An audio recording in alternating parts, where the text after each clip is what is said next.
grabar la clase, chicos. ¿Qué tal? Muy buenos días a todos los que nos están viendo en la clase grabada. Vamos a recapitular la última clase de hace 8 días. Como les mencionaba, el día de hoy me tuvieron que haber traído este artículo 47 de la Constitución que habla sobre la protección a la familia.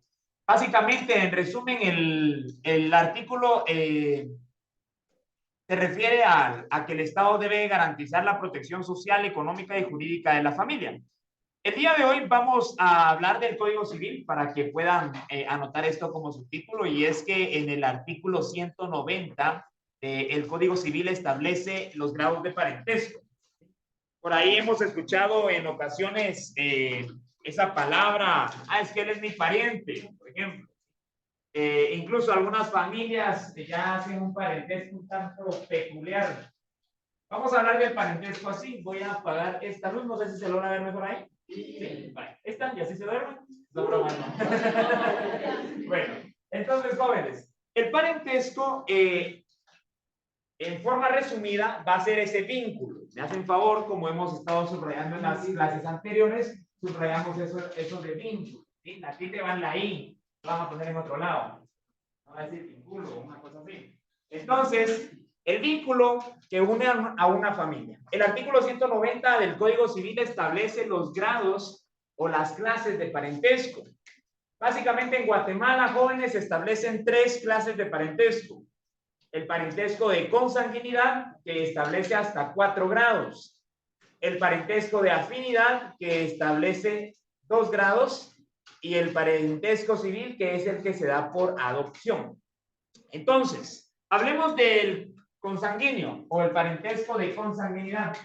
Ese parentesco de consanguinidad se da cuando los individuos descienden de un tronco común. Por ejemplo, el primer grado de parentesco de 4 se establece entre usted y sus papás. Ese es el primer grado de parentesco consanguíneo, ¿sí? El segundo grado de parentesco es el que usted establece entre los hermanos que descienden de un tronco común, o sea, de los mismos papás. Ahí hay un segundo grado de consanguinidad. El tercer grado se da con los abuelos, ¿sí? Sus abuelos paternos, sus abuelos maternos, y también se incluyen ahí, solamente con abuelos, porque ya el cuarto grado es el que usted establece con sus tíos y sobrinos o sobrinas, ¿ya? Ese es el cuarto grado. No sé si llega a ver bien ahí, joven, o si gusta se pasa para acá y usted manda, sí, llega bien. Entonces, miren pues, 4 grados. El primero, usted con sus papás. El segundo, entre hermanos. El tercero, usted con sus abuelos y los abuelos con los nietos. Y el cuarto, usted con sus tíos y los tíos con los sobrinos. ¿Estamos? Ahí está el cuarto grado de consanguinidad. ¿Dónde se da el de afinidad?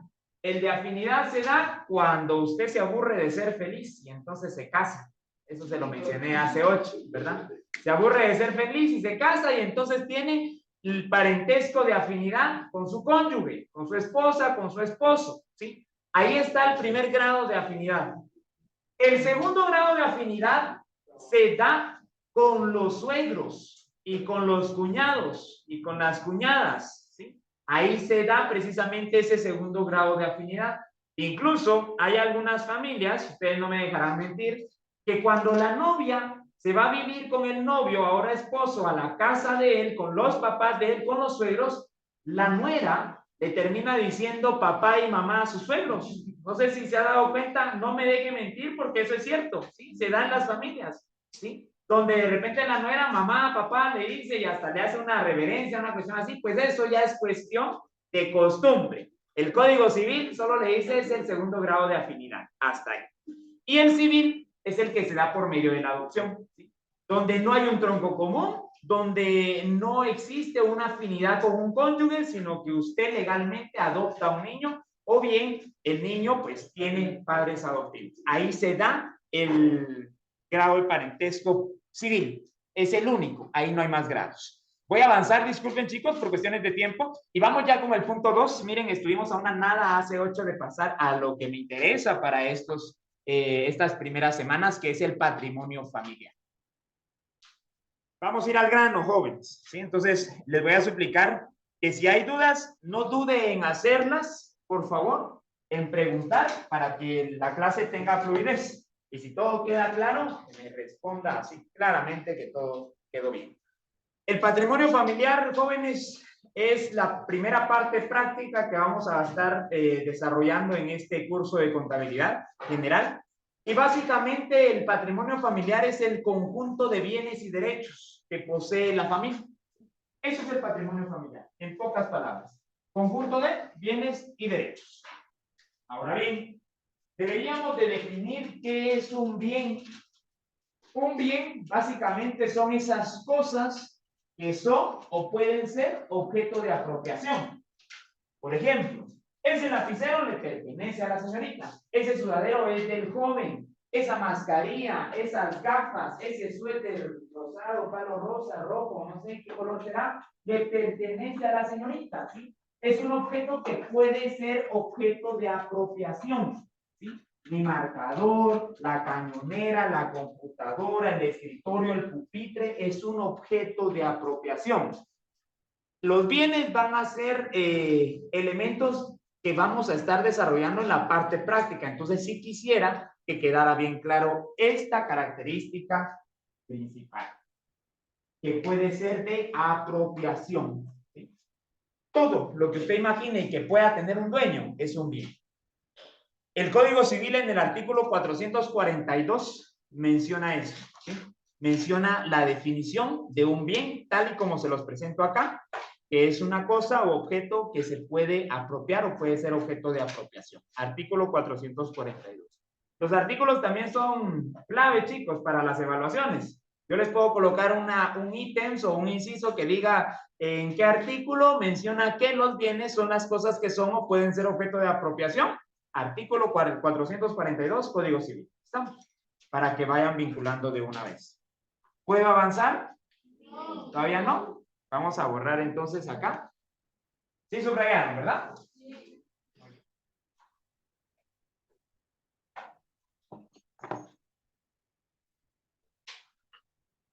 Ustedes me indican, chicos, cuando ya. ¿Ya? Muy bien. Vamos, pues. Hablemos de bienes muebles e inmuebles, jóvenes. ¿Sí? Bienes muebles e inmuebles. Yo creo que la idea está clara hasta por lógica, si lo quieren ver así, o por puro instinto. Sin embargo, para situaciones del curso necesito dejar bien establecida una definición que todos vamos a utilizar para el curso.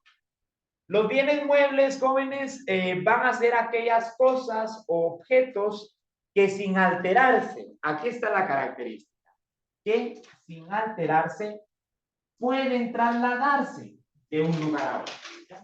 Todo lo que usted se pueda llevar de aquí a Pacoc, a Balanjá, a Chupol, a Sololá, a Santa María, todo lo que usted pueda trasladar de un lugar a otro y que éste no se altere en su forma, se considera un bien mueble, ¿sí? Ya sea moviéndose por sí mismo o por fuerzas extrañas. Eso es un bien mueble. Características: se puede trasladar sin alterarse. Por favor. Y ahí pues tenemos algunos ejemplos, ¿verdad? Un sillón, una silla, una puerta, imagínense una tina, un banco, una mesa, una cama, una televisión, un ventanal, se puede mover sin su alteración, ¿verdad? Eso sería prácticamente un bien mueble. Ahora, dentro de los bienes muebles existe una gran gama de objetos que tienen estas características y que en ocasiones no logramos ver. Porque nosotros logramos ver, por ejemplo, en casa o en las empresas, lo que se conoce como propiedad, planta y equipo. Logramos ver las máquinas, las computadoras, los escritorios, los estantes, las vitrinas, las lámparas, las cámaras de seguridad, el sistema de detección de metales, por ejemplo, cuando usted entra a su trabajo. Esos son bienes muebles. Sin embargo, hay otro bien mueble que a veces pasa desapercibido, que es el dinero. El dinero también es considerado un bien mueble. Y ahorita vamos a hablar de él.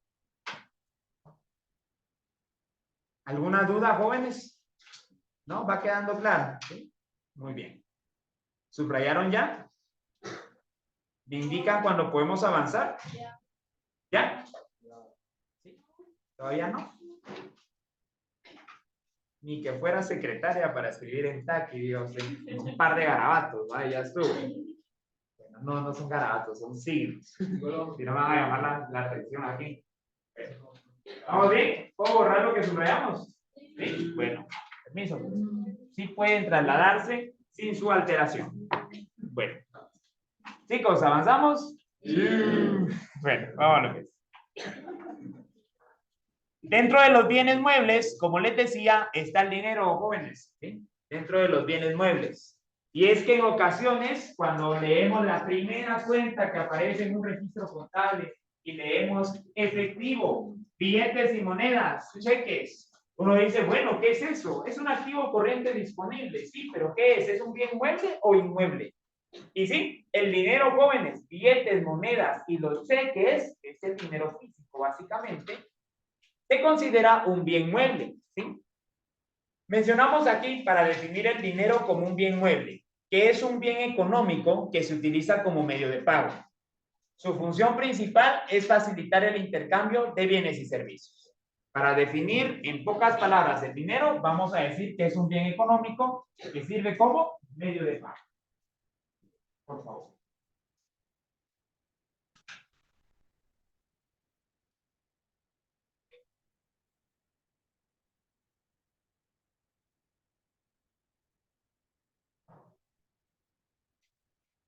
Que tiene la empresa. Entonces, chicos, vamos a hablar ahora siempre sobre los bienes muebles de los depósitos bancarios. ¿Sí? Básicamente, jóvenes, los depósitos bancarios es ese dinero que la familia deposita en un acto de confianza sobre las instituciones del sistema financiero. Quisiera aportar acá o bien agregar, realizar un pequeño paréntesis, que nuestro sistema financiero es aquella estructura o aquel sistema que está conformado por todas las instituciones bancarias, cooperativas, aseguradoras, afianzadoras, almacenes generales, casas de bolsa, casas de cambio y un sinfín de instituciones que ayudan al giro bancario, que ayudan al sistema monetario, cambiario y crediticio del país. Cabe mencionar, chicos, ahorita, porque creo que va a ser la única oportunidad que tenga con ustedes de hablar de los depósitos bancarios y del sistema financiero. Nuestro sistema financiero es muy bueno, chicos, a nivel internacional, el sistema financiero de Guatemala.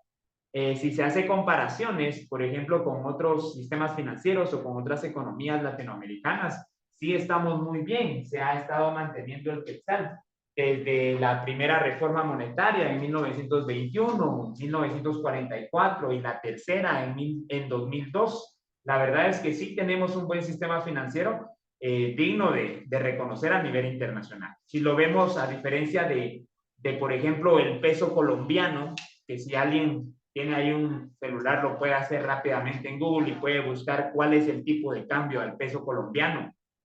El quetzal, un quetzal equivale a, un peso colombiano equivale a 0.00101175. O sea, un peso ni siquiera es un centavo de acá, pues vamos a eso. De ahí es de donde nosotros decimos, o vemos los anuncios en televisión que dice combo de KFC por 17,000 pesos colombianos. Y uno dice, puchica, va a estar súper caro allá. Pero no, es porque la moneda está totalmente devaluada. Entonces ya se habla de miles siempre, ¿sí? Mientras que acá se ha mantenido ante el cambio que han tenido otras economías, el sistema financiero guatemalteco, gracias a Dios, se ha mantenido. Y bueno, para los que ven un tanto de noticias también, pueden observar que para este año el Banco de Guatemala y el Ministerio de Economía también pronostican un aumento económico del 3.5%. Esto es bastante. Entonces, pero bueno, vamos a ver si podemos hablar ya del ciclo económico más adelante. Básicamente, entonces, debemos de considerar que a nivel de estado patrimonial existe un depósito monetario o a la vista, un depósito de ahorro y a plazo fijo. Básicamente son tres clases de depósito que se manejan comúnmente en el sistema financiero. Cuando hablamos de depósitos monetarios o depósitos a la vista, son aquellas cuentas de depósito que manejan su movimiento, sobre todo de retiro, por medio de la chequera. No sé si ustedes, alguno de aquí tal vez tenga ya chequera, por el hecho de su trabajo, quizá le depositan y bueno, trabaja el sacar el dinero por medio de cheques. Está en una cuenta de depósito monetario, ¿sí? Esta cuenta de depósito monetario regularmente no genera intereses, entonces es prácticamente solo para hacer el registro en el sistema financiero. ¿Es necesario la chequera? No, usted la solicita, es la primera forma que le dan como opción. Sin embargo, lo puede retirar ahora casi todas las cuentas por medio de tarjetas de débito, ¿verdad? Entonces es más fácil, check y ya estuvo. En este caso, entonces, también podemos hablar de cuentas de depósitos de ahorro, que básicamente manejan su retirada y sus depósitos por medio de libretas. Yo no sé si alguien conoce las libretas, jóvenes, de cuentas de ahorro. Son unas hojitas, medias cartas, literal, dobladas en tres, en donde usted tiene que llevar su libreta para hacer cualquier retiro y cuando va a depositar también tiene que llevar su libreta para que entonces en la máquina o en la impresora de la caja del banco le puedan a usted marcar cuál es su saldo actual, cuál fue el retiro, cuál fue el depósito. Ahora bien, las libretas también es la primera opción. Quienes quisieran manejar también una tarjeta de débito también lo pueden hacer. Y bueno, todos aplican también para banca virtual, ¿verdad? Entonces, el plazo fijo también es una cuenta, una clase de cuenta en donde usted coloca cierta cantidad de dinero mínimo a cierto tiempo plazo, en donde usted está limitado a extraer ese dinero, a retirar ese dinero en el tiempo pactado. Si a usted le dicen 3 meses va a estar su dinero ahí, pues no puede sacar ese dinero en 3 meses. Obviamente aquí le va a generar pues un interés a su favor. Bueno, vamos a seguir. Ahora vamos a pasar a hablar de los bienes inmuebles. Solo antes quisiera saber, no sé si hay alguna duda con respecto a los depósitos monetarios, chicos. O algún comentario, alguna anécdota, algo que le pasó quizá con algún cheque. ¿No? ¿No hay algún comentario por ahí? ¿Alguna vivencia? ¿Todo bien? ¿Todo tranquilo? ¿Todo correcto? Bueno, si hay alguna duda o algún comentario, sería bueno que lo hicieran. Y si no, pues vamos a hablar de los bienes inmuebles.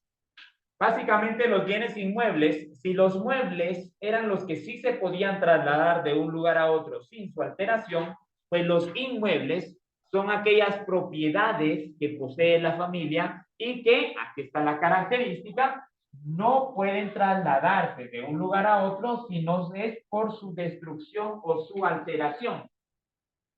Básicamente, cuando hablamos de bienes inmuebles, estamos hablando en su mayoría de propiedades de terrenos, ¿sí? Terrenos, edificios, casas, granjas, fincas. Eso es un bien inmueble.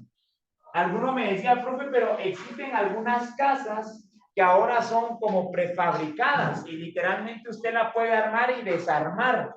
Sí, pero en el traslado usted altera su composición, a no ser que en un gran camión y cabezal ponga toda la casa completa. ¿Sí?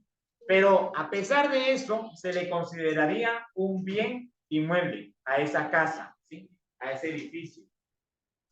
Las casas rodantes, buen punto. Fíjense que las casas rodantes se consideran muebles, porque literalmente se están trasladando de un lugar a otro, pero ¿por qué? Porque se le da prioridad al motor del vehículo. Entonces, en la contabilidad, antes de considerarse una casa, se considera un vehículo. Entonces, ahí es donde tiene la calidad de mueble. Muy buen comentario, no sé quién lo hizo, pero está muy bien. ¿Además? ¿No? Bueno, sigamos avanzando. ¿Podemos avanzar? ¿Sí? ¿Todavía no? ¿Alguien necesita que regrese? ¿Vamos bien? Bueno, por favor, cambiemos de tema. Vamos a hablar sobre los derechos de la familia.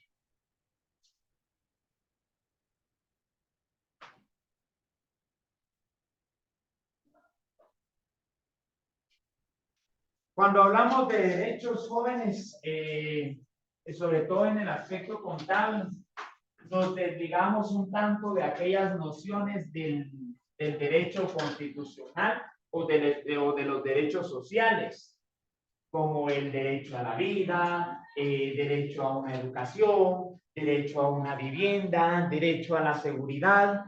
¿Por qué nos desligamos de estas definiciones o estos conceptos sociales? porque lamentablemente en su mayoría a estos no se les puede dar un valor cuantificado o un valor monetario, que hoy vamos a hablar del valor monetario también, y espero me puedan comprender esta parte. A la seguridad no le podemos colocar un precio, ¿sí? A no ser que se adquiera un servicio como tal, pero de orden constitucional no lo podemos mencionar o tratar, ¿sí? Derecho a la vida, por ejemplo, no le podemos colocar un costo, un valor monetario a la vida de un individuo. Por lo tanto, no es un dato cuantificable. Entonces, nos vamos a desligar de esa terminología o de ese concepto constitucional. Ahora bien, para la conta, para el registro, un derecho de la familia es básicamente o son básicamente esas deudas que otras personas tienen con la familia y que por lo tanto le generan a la familia un derecho de poder exigir que le paguen lo que le deben. En otras palabras, genera un derecho para cobrar. Eso es lo que vamos a considerar como derecho en contabilidad. Esa deuda que le genera un derecho a la familia para poderla cobrar. ¿Vamos bien hasta acá? ¿Alguna duda, comentario? Bueno, si subrayaron, se los agradecería. Y si no, pues vamos a seguir avanzando. Permiso, voy a avanzar. Bueno, hablemos de lo siguiente, jóvenes. Hablemos de patrimonio neto o patrimonio líquido familiar. Ya llegando a la cúspide de mi clase, gracias a Dios, al punto neutral de los 40 minutos.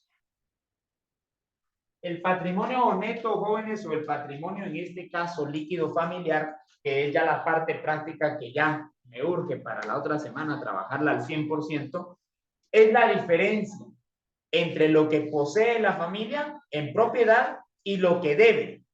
Voy a colocar mi barra de opciones de mi grabación acá, en las gráficas, ¿verdad? Ustedes ya vieron las gráficas ahí que representaban, para que ustedes tengan los dos puntos ahí.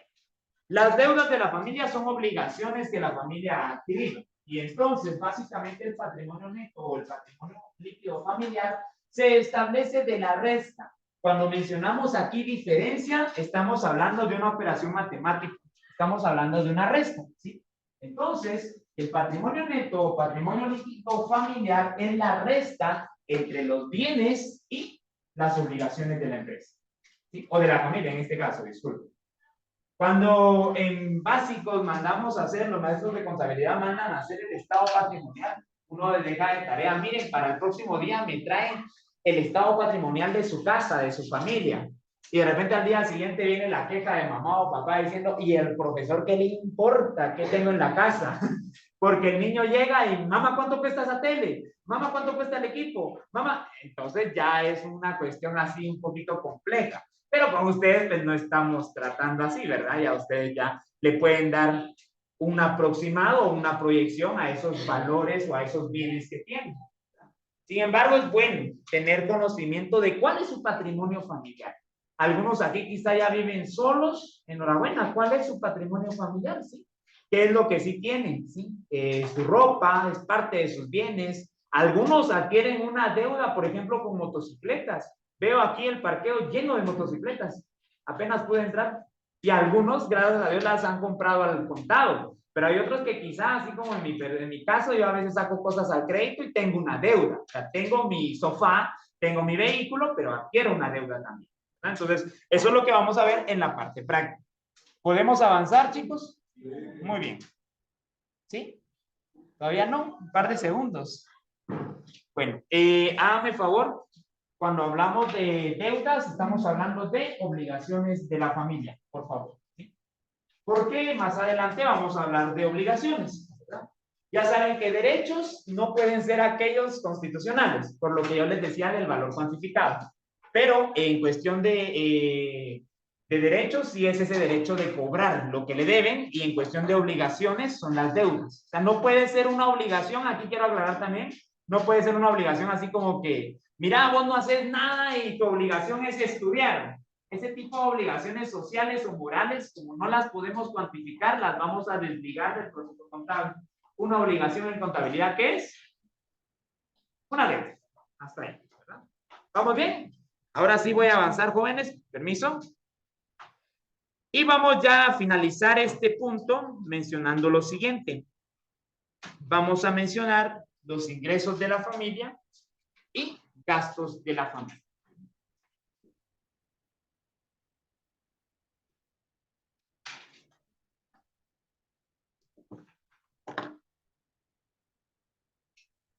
Señorita, ¿la podría molestar? Aunque me regale una hoja de su cuaderno para la asistencia, disculpe. Gracias.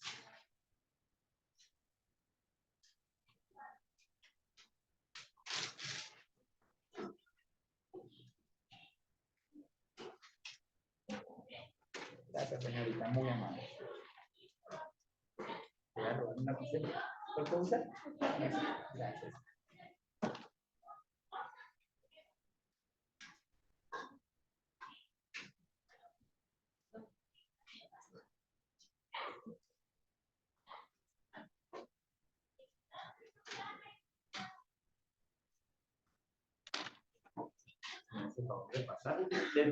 Les estoy trasladando ahorita una hojita para que se puedan anotar. Disculpen que todavía tengo un inconveniente ahí con mi asistencia, pero les suplico que se puedan anotar.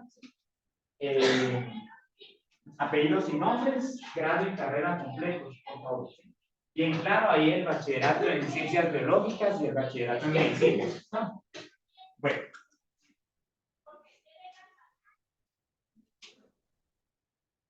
Sigamos pues.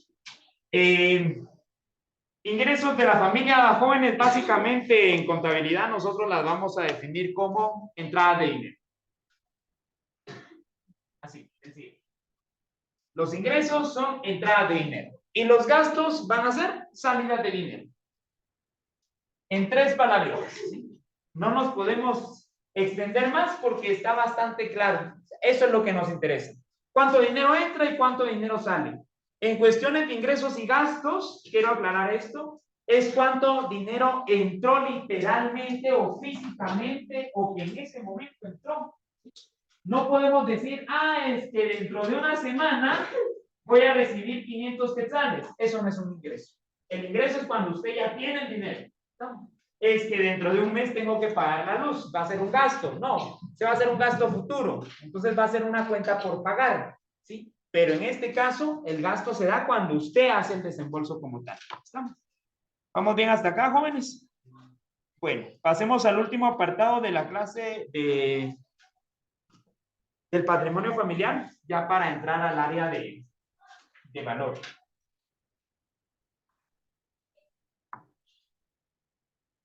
¿Permiso? Con este título terminamos nuestra clase teórica del estado patrimonial.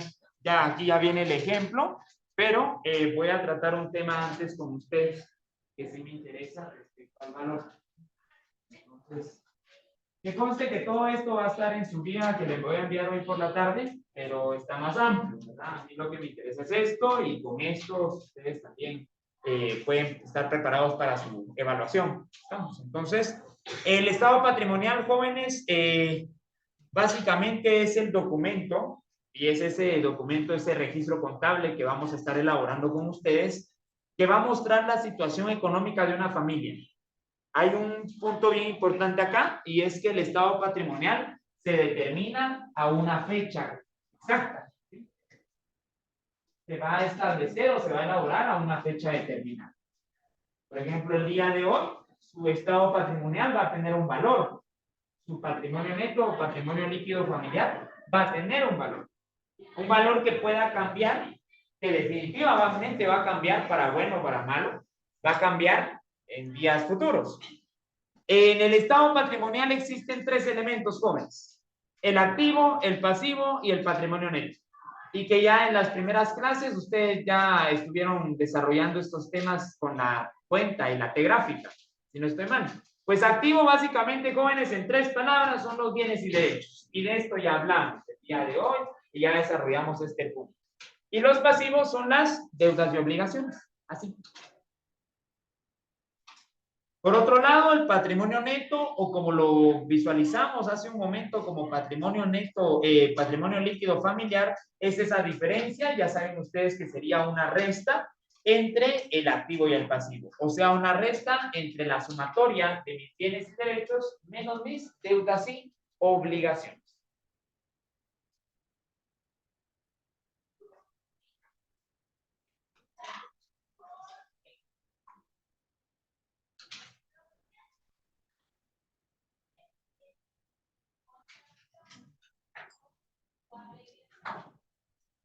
¿Por dónde va la asistencia, chicos? Gracias. Vamos apresurando, por favor. Aunque yo digo que ya no nos va a dar tiempo. Voy a generar o voy a pasar otra asistencia por allá. Sí, disculpen, para que todos se puedan anotar y no estemos corriendo al toque porque ya estamos en la etapa final de nuestro periodo de clase. Ustedes me indican, chicos, podemos avanzar. Aquí, punto final con el estado patrimonial en teoría. Sin embargo, antes de tratar el tema del estado patrimonial en la parte práctica, quisiera visualizar con ustedes un tema más, un último tema corto, que estoy casi seguro me voy a quedar aquí a la mitad quizá de este tema, pero sí es necesario. Coloquemos como título, por favor, concepto de valor monetario, adquisitivo y actual.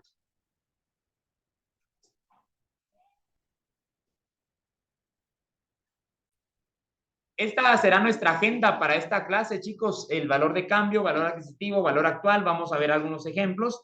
Y los últimos dos ejemplos, pues sí llevan un poquito más de procedimiento. Sin embargo, si gustan, no copian la agenda porque pues ya lo vamos a ver ustedes y ahorita lo vamos a ir desarrollando. Lo van a ver durante el video que les voy a compartir. Entonces, vamos con esto. Vamos ahora sí, con el valor monetario. ¿Sí? Por favor, ya como subtítulo. Vamos a empezar acá.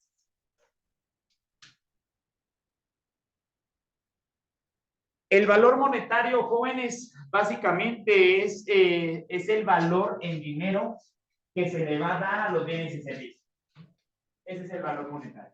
Cuando usted le da un valor a sus bienes. Por ejemplo, joven, ¿cuánto cuesta su reloj? Una próxima. Bien, muy bien. Eso es un valor monetario. Él, ¿cuál es su nombre? Minor le está dando un valor monetario a su bien, a su reloj. Está mencionando de que cuesta 100 o que a él le costó 100 quetzales. Usted le puede dar un valor monetario a ese dije que carga por ahí la señorita, a esa chumpa, a esas gafas, a ese celular con el estuche rosado. Le pueden dar un valor a lo que tiene. Cuando ustedes le colocan un valor a los bienes, están determinando un valor monetario. ¿Sí? Mientras que vamos a ver el valor adquisitivo que es diferente, pero como última idea, aquí del valor monetario también se conoce como valor de cambio o valor en cambio, perdón. Esto también es importante, pueda que sea una pregunta o un ítem de evaluación. ¿Qué otro nombre se le da al valor monetario? Valor en cambio. ¿Estamos? Para que usted tenga entonces esas ideas claras. Entonces vaya subrayando ahí conmigo también, por favor. Es susceptible de medición monetaria. ¿Sí? Cuando hablamos o mencionamos esto de susceptible, yo creo que ustedes, como son futuros médicos, yo digo que sí han de determinar esta palabra. ¿Qué quiere decir susceptible, jóvenes? ¿Qué quiere decir susceptible? Susceptible es que está próximo a, que puede pasar, que hay una alta probabilidad. Y por ejemplo, cuando usted está susceptible a enfermarse, ¿qué es eso? Porque está dispuesto, su cuerpo, su organismo está dispuesto a poder contraer una enfermedad. Nos vamos a quedar por acá el día de hoy, jóvenes. Solo les voy a suplicar asistencias por 2 días. Pregunto la de acá, ¿dónde va? Sí. Háganme favor de anotarse rapidito. Caso sellando artículo 47, rapidito, chicos, por favor. Artículo 47, si lo tienen ahí, enhorabuena. Gracias. Ahí en la tarjeta, ¿dónde está más? Pueden guardar mis cosas.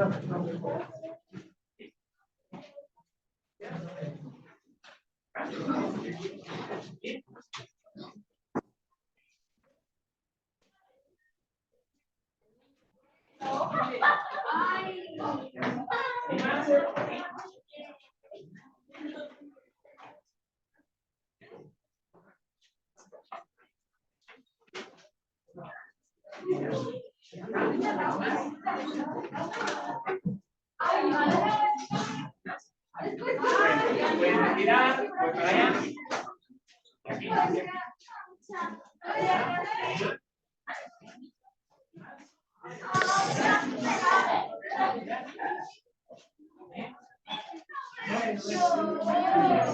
Más. Adiós, cuídense.